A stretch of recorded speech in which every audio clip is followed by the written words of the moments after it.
ఎల్సిలా books పాడ్కాస్ట్కు స్వాగతం.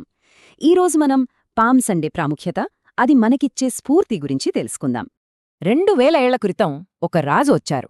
ఆయన రాక ఇప్పటి మన ఆధ్యాత్మిక జీవితాన్ని ఎలా మార్చిందో చూద్దాం. అసలు విషయం అర్థం కావాలంటే మనం క్రీస్తుపూర్వం 5వ శతాబ్దంలో చెప్పిన ఒక ప్రవచనం చూడాలి. ఈ ప్రవచనం వల్లే యూదులు శతాబ్దాలుగా తమ మెస్సియా కోసం ఎంతో ఆశతో ఎదురుచూశారు. కాని వాళ్లు ఊహించినట్టుగా సైనిక బలంతో రాలేదాయన. వాళ్ల అంచనాల్ని పూర్తిగా మార్చేశారు. ఆయన యెరూషలేములోకి వస్తుంటే ప్రజలంతా ఒక రాజుకి స్వాగతం పలికినట్టుగా పెద్ద వేడుకే చేశారు. కాని అందరూ అనుకున్నట్టుగా ఆయన ఊరేగింపులోనో విందులోనో పాల్గొనలేదు. ఆయన నేరుగా దేవాలయానికి వెళ్లారు. అక్కడ జరుగుతున్న అన్యాయాన్ని ప్రశ్నించి తన అసలు ఉద్దేశ్యాన్ని బయటపెట్టారు. ఈ యొక్క సంఘటనతోనే అర్థమవుతుంది ఆయన రాజ్యం భూమిమీద కాదు, ఆత్మసంబంధమైనదని. ఈ కొత్త ఆధ్యాత్మిక ప్రయాణాన్నే పరలోక పిలుపు అంటారు.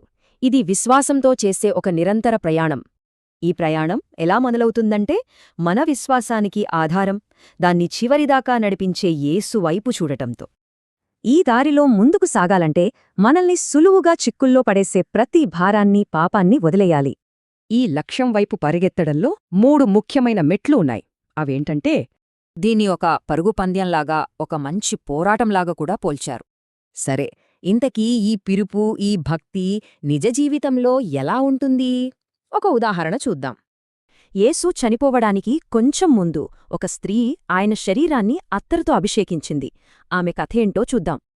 ఆమె చేసింది చిన్న పనే కావచ్చు, కాని అది తనకున్నదంతా ఇచ్చేంత ప్రేమ, భక్తి, త్యాగానికి ఐడెంటిఫికేషన్. ఆమె చేసిన ఆ ఒక్క పని ఆమెకు శాశ్వతమైన వారసత్వాన్ని ఇచ్చింది. మరి మన జీవితంలో అలాంటి శాశ్వతమైన వారసత్వాన్ని మిగిల్చే పనులేవి? ఈ ప్రశ్నతో కాసేపు ఆలోచిద్దాం. విన్నందుకు ధన్యవాదాలు. ఇలాంటి మరిన్ని విషయాల కోసం మా ఛానల్కు సబ్స్క్రైబ్ చేసుకోండి.